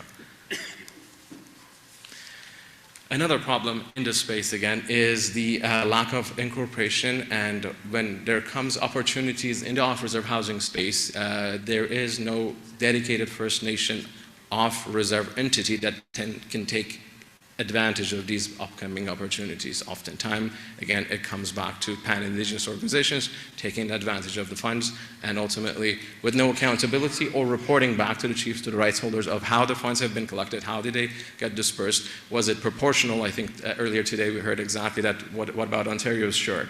Is it proportionally allocated? What about First Nations shares out of these allocations? Were there proportionally allocated to the recipients of these funds, for example? So there's no accountability really there in place. And the two major players and providers in this space, OHS is a pan-Indigenous organization, not only, and it's straight up MNO governed, basically. The president is MNO, the housing that is provided, again, there's no accountability. The reporting is significantly lacking in terms of details and transparency. And in the national scale as well, as I'm sure back in 2022, NICHI, via government mandate, came into existence and did not start its operations until 2024. But again, there is no accountability. There's been significant challenges posed as how to NICHI came to existence, the engagements that were done prior to it, and how it operates, how it selects projects, and also provides its funding as well. I'll provide more details on some of how they operate and some details that they share as well. Lastly, and certainly not least, another major problem that exists in this space is self-identification. All these organizations that were highlighted operate on a self-identification of avoiding their recipients of the funds that get allocated. You check a box on an application, you submit your application as Indigenous, and they will consider your application, basically. There's no proper verification of who is, again, receiving these funds, ultimately leading to abuse of the programs. Again, we've heard stories of new immigrants, for example, taking advantage of these funds, for example, that was supposed to go to First Nations in Ontario. Back to OHS. OHS has received just about $325 million over the course of the year since 2014. That's not accounting for the operation funds that have been allocated to them either. And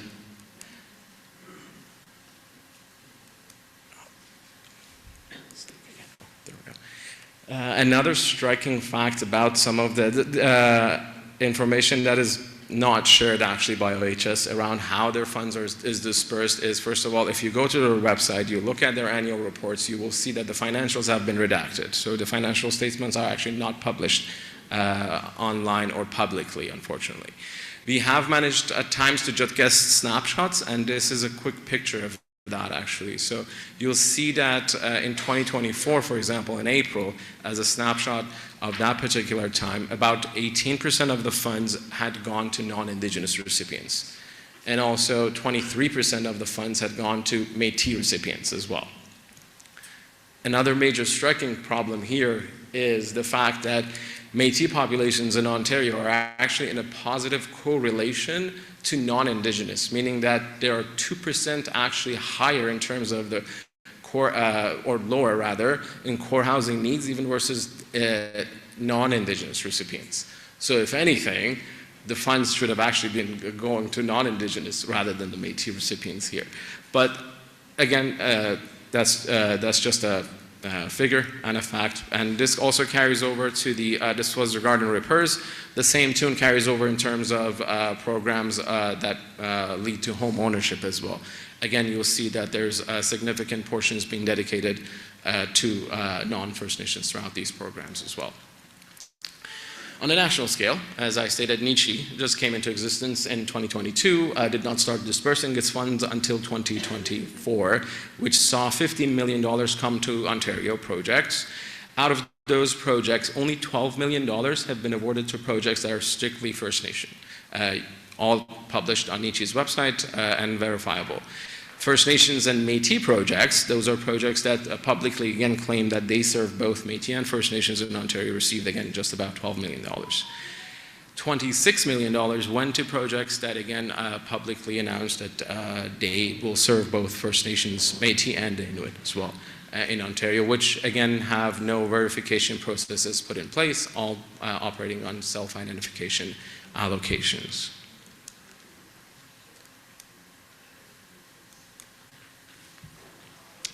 This really brings me full circle to the reason I'm bothering you here today again, and which is a time-sensitive matter around the EARN allocations for Ontario. As stated, the EARN strategy was developed leading from the engagements in 23 and 24. In 24, the strategy was announced. $4 billion was announced to be allocated under EARN.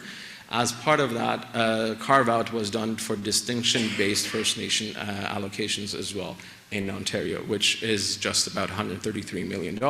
As part of those engagements, when ISK and CMHC would have approached Chiefs of Ontario, they had stated, should First Nations in Ontario choose not to submit a work plan for this one, this could also potentially be redirected again to the pre-existing pan-Indigenous organizations in this space as well. What has been done in other provinces, so this distinction-based carve-outs were not just obviously for Ontario, true for other provinces as well. The Assembly of Manitoba Chiefs have also engaged this program. The decision was made just about towards recently as well to directly purchase a building, for example, as I should state that these are annual disbursements, it's not a lump sum. So they decided for the first round to purchase a building, for example, in Winnipeg, allocated to the most vulnerable populations to leverage it like that. Assembly of First Nations Quebec and Labrador have also chosen to identify 100% First Nation off-reserve developer, allocate to it, and provided a mandate of how to select projects, for example, and ultimately award the funds to them, and ultimately deliver to the most vulnerable populations. That is the target of the URN funding.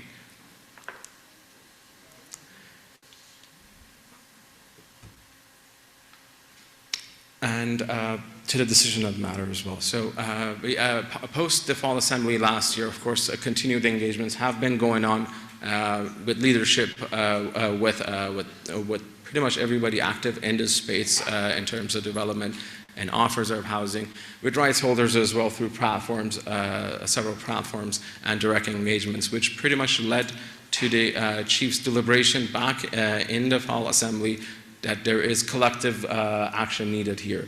And we took on that direction, worked with our Chiefs Committee on Housing and Infrastructure, of course, as well, with the consultants, which pretty much brought us, made it clear to, to the consultants, to the Secretariat, to the Leadership Council, that the ultimate answer is a centralized approach around an off-reserve housing First Nations center, basically, to deliver these programs, to be able to maximize it and ultimately leverage it in the most effective manner as well. Which brings us to the proposal and the culmination of a business plan that was, I believe, circulated to you, a version of which it's gone through rounds and rounds of revisions.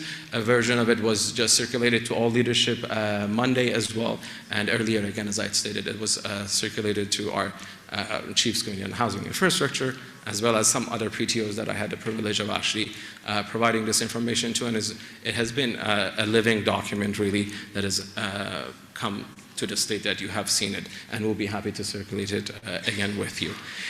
The First Nation off-reserve housing's overarching goal will really be to make affordable housing available to First Nations off-reserve. That is really the goal here, to the most vulnerable populations that definitely most need it. Above all, again, the FNOHC, as we have come to call it, will make sure that the funds that become available for First Nations that get earmarked for First Nations off-reserve are actually diverted away from pan-Indigenous organizations who will end up directing them to recipients who are unverifiable, Indigenous to begin with, diverting it away from such organizations who are pretty much Métis-led and putting it back in the control of First Nations, of rights holders, to be properly allocated and directed to the First Nations officers who really need these funds. I'm going to just highlight a couple of core matters from the 55-page business plan that has been circulated with you quickly as the core of the business plan. A couple of items, most importantly, would be the fact that the center that is being proposed is fully controlled and accountable to the chiefs in assembly in its essence, through its mandates, through its operations, and it's formed in the image of all leadership that forms the Leadership Council in Ontario as well. Meaning that what is being proposed, it will have a board comprised of all leadership council members from unaffiliated First Nations, Anishinabek Nation, Grand Council Treaty 3, AIAI, Independent First Nations, the Anishinaabe Nation as well, and Six Nations of Grand River. And a strictly coordinating role only from Chiefs of Ontario. Again, we've made this very clear in our resolution, in the charter of the organization, in the business plan that's also been circulated, that again, Chiefs of Ontario will serve as a coordinating body in this, and that is it. Ultimately, what is being proposed is that the Leadership Council also appoint the chair to ensure, again, accountability, to make sure that the center remains accountable to the chiefs, to the rights holders throughout its processes as well.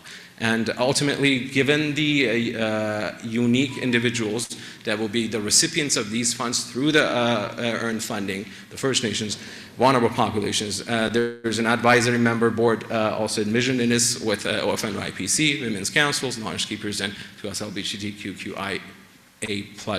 as advising members to that board to make the sound decisions as well. At the end of the day, again, the board will get its mandate from the Chiefs in Assembly via a resolution, including its investment criteria as well.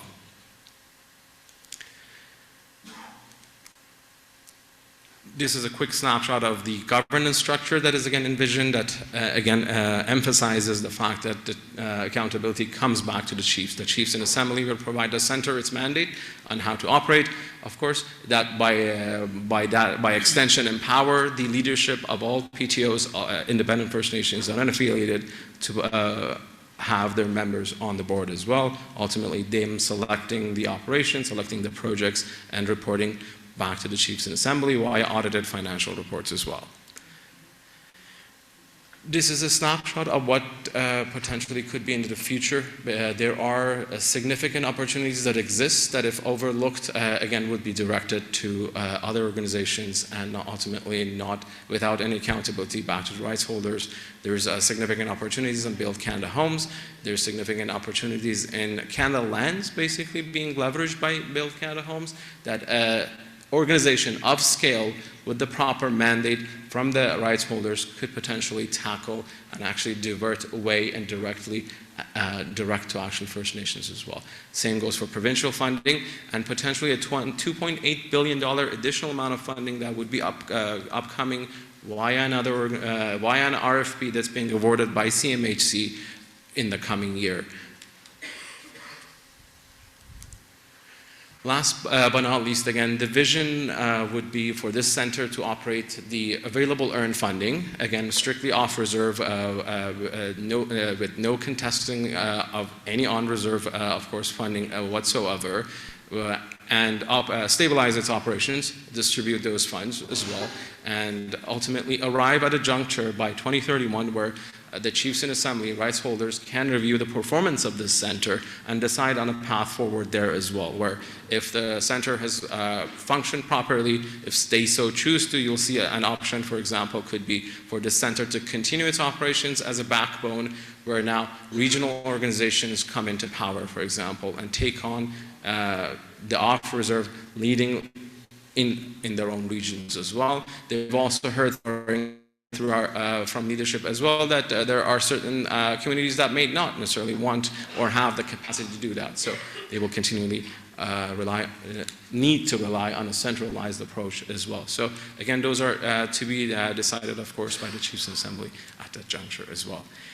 Miigwech for your time again.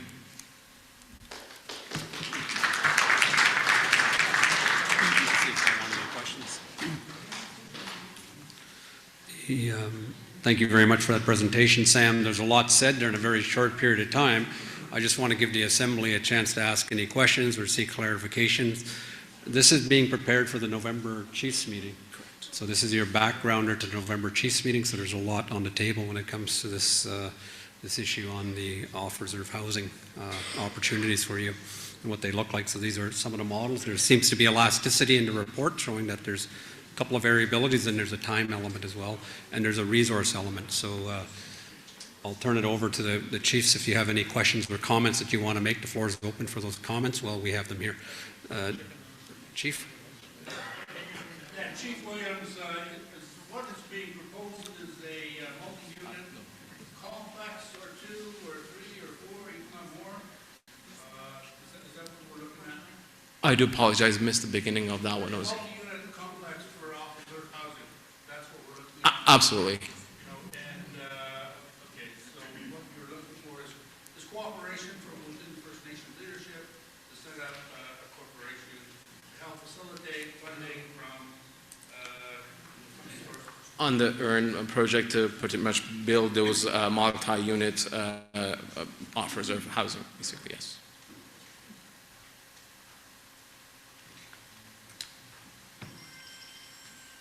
Thank you, Chief, for that question and that clarification. Any other comments or questions or concerns from the leadership?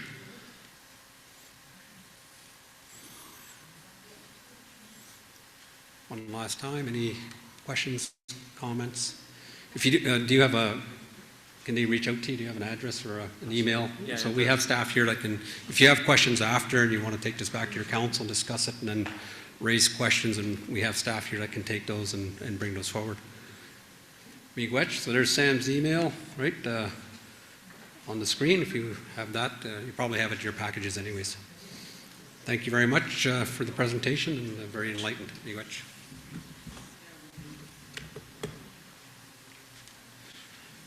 So we're now going to pivot to the chief circle. So we have to, if I can get support from the staff to bring the chairs into the circle. 5 minutes? Okay, we're going to take a 5-minute break to allow the circle to be set up, and then chiefs will come into the room, and the directors will be sitting behind you outside of your circle just to support you. We're going to show that unity and the active listening by the